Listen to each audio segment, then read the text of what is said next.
कर्मियों को लेकर 2016 में लाए गए एक विधेयक का मुद्दा गर्मा गया है।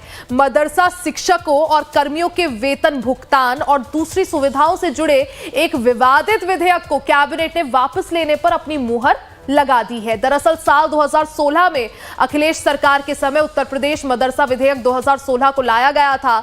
दोनों सदनों से पास कराकर विधेयक को राज्यपाल के पास भेजा गया था, लेकिन तत्कालीन राज्यपाल राम नाईक ने इसे मंजूरी नहीं दी थी और राष्ट्रपति को भेज दिया था, जिसकी वजह से विधेयक कभी लागू नहीं हो पाया। लेकिन अब यूपी सरकार ने इस विधेयक को वापस ले लिया है। इसका असर यह होगा कि अब मदरसे के शिक्षक और कर्मचारी अगर कोई गलती करते हैं तो पुलिस उन पर कार्रवाई कर सकेगी, जबकि बीजेपी का कहना है कि 2016 के बिल के जरिए उन्हें छूट देने की कोशिश की गई थी।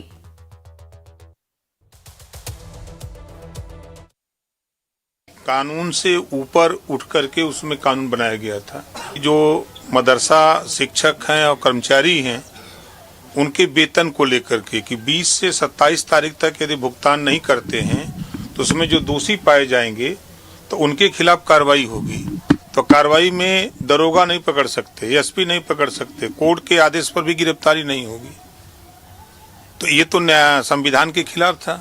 तो इस नाते जो है उस विधेयक को राष्ट्रपति के यहाँ से फिर क्वेरी लग के आई कि नया बिल प्रस्ताव बना करके भेजा जाए। अब जो उसमें है कि अब दरोगा के पास पावर है कि अगर आप गलती करते हैं तो गिरफ्तारी करने का है। इसी बीच यूपी के सदन में भी मदरसे का मुद्दा उठा। विधान परिषद में बीजेपी के प्रदेश उपाध्यक्ष और एमएलसी विजय बहादुर पाठक ने अवैध घुसपैठियों और मदरसों की गहन जांच के बाद कार्रवाई की मांग उठाई। इस मुद्दे पर सदन में चर्चा के दौरान सभापति ने राज्य सरकार को तत्काल कार्रवाई के निर्देश दिए। सरकार की ओर से भरोसा दिया गया है कि आने वाले दिनों में इस मामले में जांच और कार्रवाई और तेज हो जाएगी।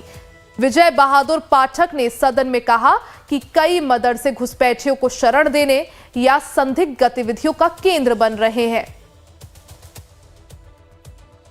आजमगढ़ में एक मदरसे की जांच हुई, उसको जांच करने वाले लोगों ने उसको वहां उपस्थित पाया, लेकिन जब दोबारा जांच हुई पता लगा वो ब्रिटेन का नागरिक है। सरकार कार्रवाई कर रही है, लेकिन हमने केवल ये ध्यान आकृष्ट कराया कि सरकार और तल्लीनता से, तत्परता से कार्रवाई करे। विधान परिषद में हमने मुद्दा उठाया, सभापति ने उसको सरकार को आवश्यक कार्रवाई के लिए भेज दिया। सदन में सरकार की तरफ से यह भी बताया गया कि योगी आदित्यनाथ सरकार पहले से ही अवैध घुसपैठ और गैर मान्यता प्राप्त मदरसों के खिलाफ अभियान चला रही है। सरकार ने एसआईआर का भी जिक्र किया। साथ ही ये जानकारी भी दी कि नेपाल सीमा से सटे जिलों में अवैध मदरसों पर बुलडोजर एक्शन भी हो चुका है।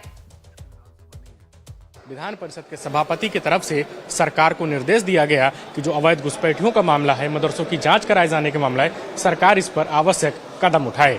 इसके बाद सरकार की तरफ से आश्वस्त किया गया कि आने वाले कुछ दिनों में अवैध घुसपैठियों को चिन्हित करने और मदरसों की जांच कराकर बड़े स्तर पर कार्रवाई कराने का जो अभियान है वह तेजी के साथ आगे बढ़ता हुआ नजर आएगा।